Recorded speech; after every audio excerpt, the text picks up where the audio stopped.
देखिए, उनको लगता है कि इस आंदोलन की हम हवा निकालेंगे और पेंशन भोगियों को एक बड़ा गिफ्ट दे दिया है। प्रधानमंत्री नरेंद्र मोदी की अध्यक्षता में हुई कैबिनेट की बैठक में नमस्कार दोस्तों, पेंशन धारकों के लिए बड़ी खबर निकल कर आई है। ईपीएस 95 हायर पेंशन को लेकर अब सभी के लिए बड़ी खबर निकल कर सामने आ चुकी है। ईपीएस 95 हायर पेंशन में देरी, कोर्ट के अलावा और कहां पर जाएं पेंशन धारक, इसको लेकर बड़ी खबर है। आखिरकार न्याय मिलने में इतना विलंब क्यों है? सुप्रीम कोर्ट से संज्ञान ले रहे हैं ईपीएस 95 के पेंशन धारक। तो आखिरकार हायर पेंशन को लेकर इतना विलंब क्यों हो रहा है? सुप्रीम कोर्ट से क्या संज्ञान ले रही है और कोर्ट के अलावा पेंशन धारक कहां जाएं, इसको लेकर क्या आखिरकार ताजा रिपोर्ट सामने आई है, इसके बारे में भी दोस्तों आज की इस वीडियो के अंदर बात करेंगे। साथ ही साथ दोस्तों बात करेंगे ईपीएस 95 हायर पेंशन को लेकर एक और बड़ा अपडेट आया है, जिसमें 2014 से पहले रिटायर कर्मचारियों का बुरा हाल हो रहा है और कर्मचारी भविष्य निधि संगठन इसका जिम्मेदार बताया जा रहा है। तो आखिरकार कर्मचारी भविष्य निधि संगठन ईपीएस 95 हायर पेंशन को लेकर कर्मचारियों के बुरे हाल का किस प्रकार जिम्मेदार बन रहा है, इसको लेकर भी आज की इस वीडियो के अंदर बात करेंगे। वहीं दोस्तों यहाँ पर पेंशन फंड रेगुलेटरी और विकास प्राधिकरण से अब सभी पेंशन धारकों के लिए ताजा और इंपोर्टेंट खबर निकल कर आई है। तो दोस्तों पीएफआरडीए से आप सभी के लिए क्या खबर निकल कर आई, इसके बारे में भी आज की इस वीडियो के अंदर बात करेंगे। साथ ही साथ बिहार में कर्मचारियों और पेंशनर्स का डीए बढ़ा, अब 53% महंगाई भत्ता आप सभी को मिलेगा। नीतीश कैबिनेट का आप सभी के लिए बड़ा फैसला नजर आ रहा है, तो इसके बारे में बात करेंगे। वहीं दोस्तों यहाँ पर छत्तीसगढ़ी कर्मचारी अधिकारी फेडरेशन की ओर से पत्र आप सभी के लिए आया है। फेडरेशन ने लिखा मुख्य सचिव को पत्र, 3% महंगाई भत्ता बढ़ाने व एरियर्स की मांग को लेकर छत्तीसगढ़ वाले पेंशन धारकों के लिए बड़ी खबर निकल कर आ रही है। तो आखिरकार कितना महंगाई भत्ता बढ़ा है और कैसे दोस्तों इसको लेकर बड़ी खबर आई है, इसकी भी चर्चा आज की इस वीडियो के अंदर करेंगे। वहीं दोस्तों पेंशन प्राप्त करने वाले सभी पेंशन धारकों के लिए एक बहुत ही बड़ी गाइडलाइन जारी कर दी जा चुकी है, तो इसके बारे में भी आज की इस वीडियो के अंदर बात करेंगे। इसलिए आप सभी से निवेदन करते हैं कि दोस्तों आज की इस वीडियो को आप लास्ट तक देखिएगा और साथ ही हमारे चैनल पर नए हैं तो चैनल को भी सब्सक्राइब जरूर कर लीजिएगा। तो चलिए बिना किसी देरी के वीडियो के अंदर सभी खबरों को विस्तार से सही सटीक और तथ्यों पर आधारित जान लेते हैं।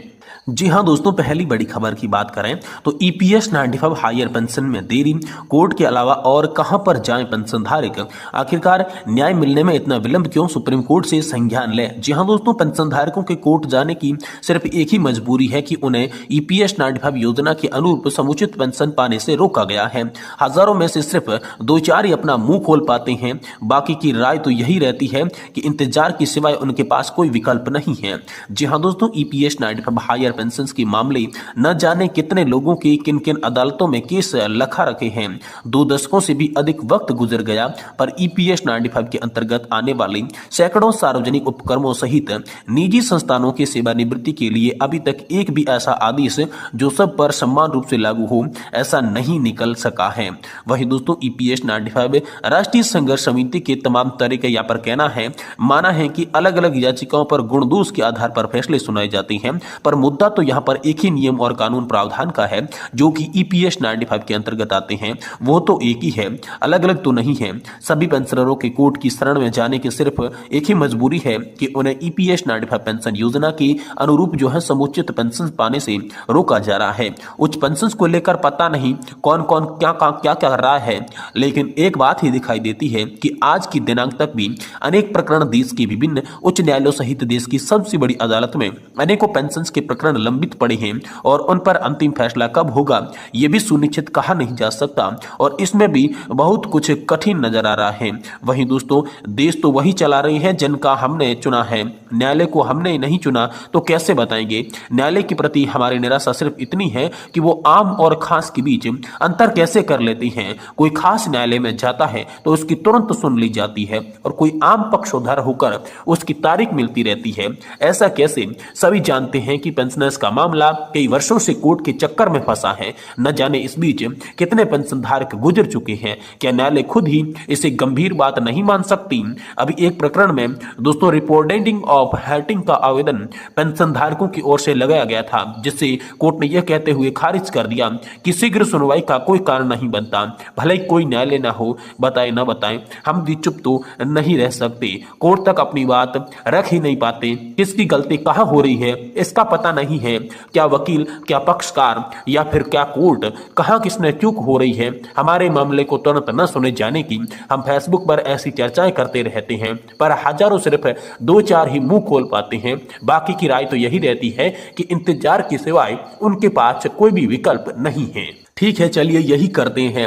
हम भी जब तक जिंदा है, जो स्वर्ग को सिधार गए, जो लगभग स्वर्ग के दरवाजे पर खड़ी हैं, उनके प्रति किसी की कोई संवेदनशीलता नहीं है।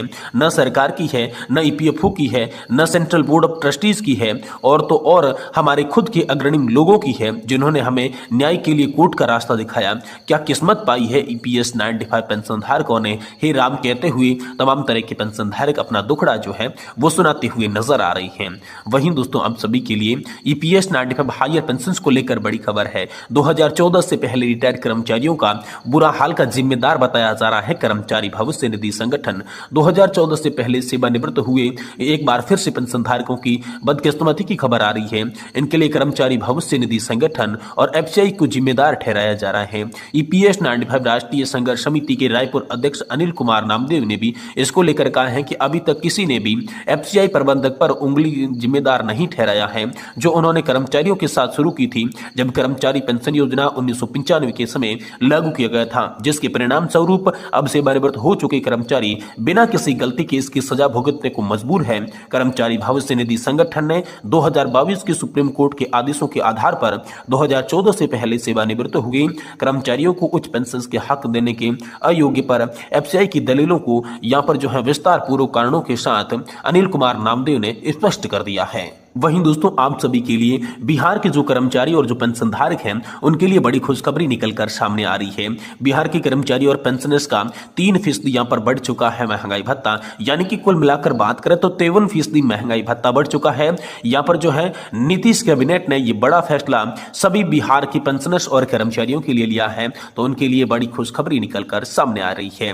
वहीं दोस्तों, आप सभी पेंशन धारकों के लिए इंपोर्टेंट गाइडलाइन जो है वो जारी कर दी जा चुकी है। जब से सरकार ने यूनिफाइड पेंशन स्कीम लागू की है, तभी से दोस्तों पेंशन धारकों के साथ फ्रॉड होने शुरू हो चुके हैं। पेंशन को लेकर फेक कॉल्स की भरमार इन दोनों लगातार जारी है, क्योंकि आजकल पेंशनर्स और फैमिली पेंशन वाले वालों पर लगातार फोन कॉल्स आ रही हैं। साथ ही उनके खाते की जानकारी जानने के लिए दबाव बनाया जा रहा है।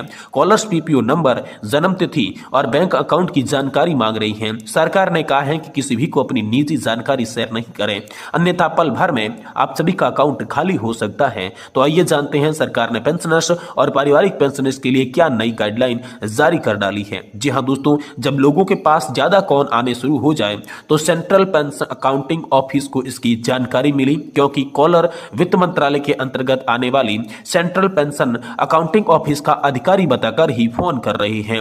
ऑफिस से एक बयान इसको लेकर जारी किया गया है, जिसमें बताया गया है कि फ्रॉड कॉल करने वाले ये लोग पेंशनर्स को व्हाट्सएप, ईमेल या एसएमएस के जरिए फॉर्म भेजते हैं और उसे भरने के लिए कहते हैं। इसके साथ ही धमकी भी देते हैं कि अगर वे इस फॉर्म को नहीं भरेंगे तो अगले महीने से पेंशन बंद हो जाएगी, इसलिए इसके झांसे में बिल्कुल नहीं आए। दोस्तों, सेंट्रल पेंशन अकाउंटिंग ऑफिस ने पेंशनर्स को सतर्क रहने के लिए सलाह भी दे दी है।